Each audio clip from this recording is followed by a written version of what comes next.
All right. Well, since a class with only one game named Lift in a year is just not enough, we have two games that are named Lift, and this one is a virtual reality game, and it has a really different twist on virtual reality. One of the big concerns in virtual reality games is if you move around too much, if you have the player in the game move in that virtual world too much, well, your kind of perceptual system gets kind of screwed up, and like you're moving in the world, but you're not moving in real life, and your brain kind of knows that. And so this game took a different idea and said, like, well, what if we don't move at all? What if the world comes to us instead? And if the world is coming to us, well, like, what's a good setting for where you can just sit there and have the world come to you? So I present to you Lift, where they will reveal this mystery.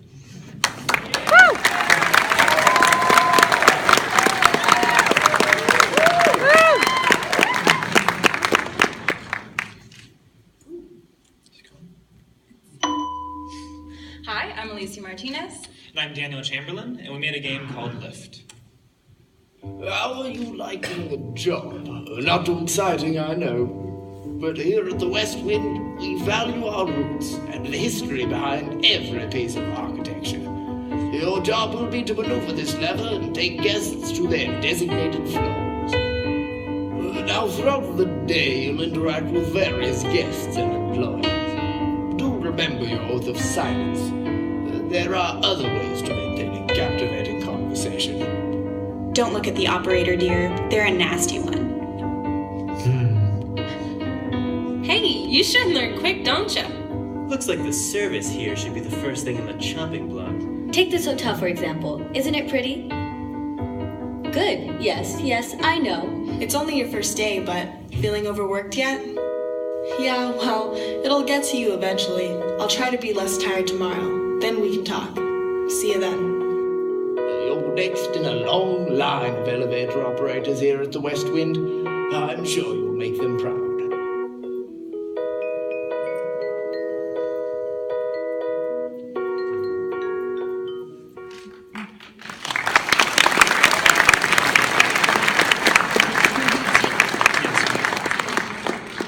VR games currently focus on spatial exploration, but we wanted to focus on developing a narrative and using VR to immerse players in a virtual world with engaging characters. With Lift, we had three key goals: to offer the player a unique perspective that only VR could provide, to create interesting interactions for the player, and to endear the player with our characters and world. The setting of an elevator was chosen in order to offer a solution for one of VR's major issues, which is locomotion. While most VR games use teleportations or joysticks to simulate walking, Lift keeps movement natural by making use of the room scale tracking that the HTC Vive offers. Players are able to physically walk around the entirety of the elevator as game characters enter and leave the game space, bringing their stories and problems directly to the player. To keep the narrative consistent, we wanted to give the player a sense of place in the world, that they were a fixture of this hotel, and that they were not just passing through it, but a part of it. We wanted to give the player an important role, but still remain an observer in the game world. With VR, we know where the player's head and hands will be, so we had a great opportunity to make the game naturally interactive, with large dramatic movements to operate the elevator, and with levers and switches instead of buttons. To keep the controls uniform, we use gestures for communicating with characters who react to the gestures the players may or may not make. We also added visual particle effects and timing, with characters directly prompting for a response. This is intended to make the player feel very active even when taking on an outside perspective. Early on in development, we conceived the game as a long series of interactions with about 20 to 30 characters, some of which were main characters and some of which were extras, or they were unimportant to the game's stories, but just people you would take during your day's work. We envisioned the game with a grading system and rigorous timing to make sure the player was an efficient elevator operator and they could get fired if they did poorly. After testing and a lot of design work, we realized that was not the way to go, and we ditched that to a format that would have a focus on some core characters, our main characters, which would flesh out, make incredibly unique, and make the focus of our game. These are the people that make up the West Wind Hotel. We put great effort in animation, art, music, writing, voice acting to make them incredibly unique. But this needed a complex AI system to make this actually work. So we did do that. We have a complicated AI system that requires each character to have repeat interactions that's going to vary their mood based on how you treat them and what you say or don't say. We needed each character to be completely unique on all fronts. So we needed it to be something that was easily editable for everyone on the team. That was also the reason we needed an easy writing pipeline, where our writers and designers could easily see how the game would function outside of code. We used a tool called Twine to easily visualize our game and all of the branching conversations it offers. Most importantly, for our characters to feel real, sounds and music were very key parts to make them come to life and show their place in the world.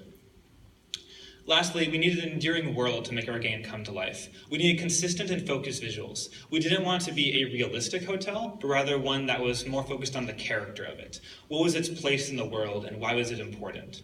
We wanted to encourage players to have conversation exploration, an idea where they're going to play the game multiple times and try to see how they can get the characters to react and really learn more about them, because one playthrough of the game is only going to give you one side of their story. In conclusion, we felt like Lift was a great territory to explore because it was unexplored in VR. Narrative games aren't very common. And there's also a lot of challenges in VR game literacy, where they're new for players as an experience. So we had an opportunity to teach them a new way to play a VR game.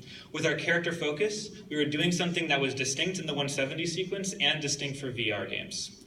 We also enjoyed our unique environment, which was an unusual environment and a closed environment to explore. Also, we had an incredibly dedicated team of people who not all are pictured here, and we really wish they could all be up on stage with us, because we had a fantastic team who all had the same vision for the game, and we were working all the time to make sure that vision came to life and to stay dedicated to that goal. And it was also important we had people on all sides of art, programming, design, music, writing, working together. Thank you.